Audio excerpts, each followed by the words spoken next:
गुलाम आशिक अली का ऑपरेशन करके जैसे ही बाहर आता है और सुंदरी से कुछ कहने लगता है तो सुंदरी घबराहट के मारे बेहोश हो जाती है।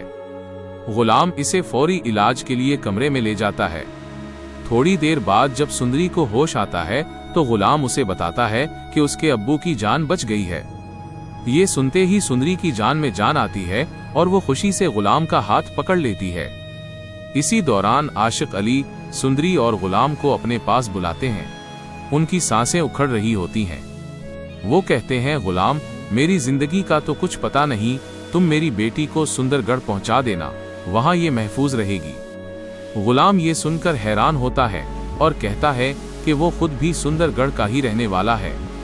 तब आशिक अली एक बड़ा राज खोलते हैं कि सुंदरी की मां खुर्शीद मरी नहीं है बल्कि जिंदा है।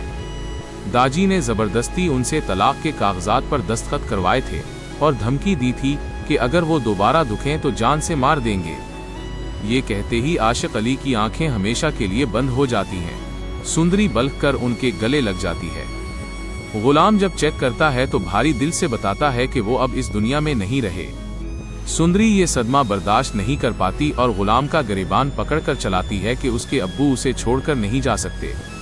गुलाम उसे संभालता है और आशिक अली की तदफीन के बाद सुंदरी से कहता है कि अब उसे उसकी मां के पास चलना चाहिए, जो वहां उसका इंतजार कर रही हैं। सुंदरी शुरू में इनकार करती है, लेकिन उसके दिल में गुलाम के लिए एक जज्बा पैदा हो जाता है, क्योंकि उस वक्त वही उसका वाहिद सहारा होता है। जब गुलाम सुंदरी को लेकर सुंदरगढ़ पहुंचता है तो सामने से बादशाह आ रहा होता है। अपनी मोहब्बत को अपने ही घर में देखकर वो दंग रह जाता है और खुशी से गुलाम के गले लगकर कहता है, मुझे यकीन था यार कि तुम मेरी मोहब्बत को ढूंढ कर ले आओगे। अगली सुबह जब गुलाम सुंदरी को खुर्शीद से मिलवाने ले जा रहा होता है तो साहब जान घर में हंगामा खड़ा कर देती हैं कि गुलाम इस लड़की को यहाँ क्यों लाया है। दाजी गुलाम को तलब करते हैं, लेकिन तभी बादशाह वहां आ जाता है और बताता है कि ये लड़की उसकी मोहब्बत है। गुलाम सबको बताता है कि आशिक अली की मौत हो गई है और उन्होंने ही मरते वक्त सुंदरी को उसकी अमानत तक पहुंचाने का कहा था। दाजी को यकीन नहीं आता, लेकिन तभी बादशाह वो पायल दिखाता है जो सुंदरी की गाड़ी में गिर गई थी।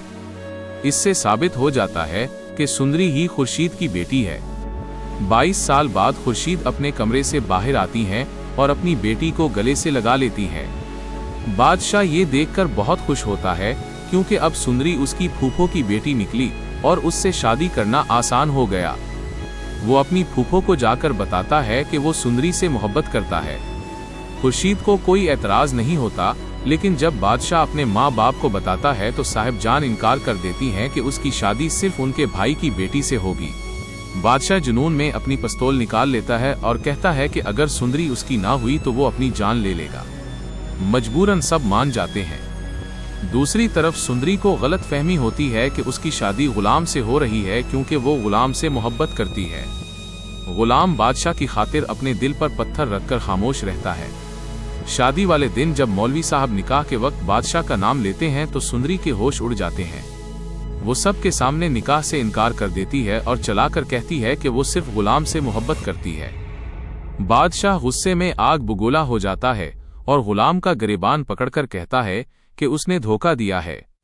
वो सुंदरी को कैद कर देता है और गुलाम को रस्सियों से बांधकर एक अंधेरे कमरे में फेंक देता है।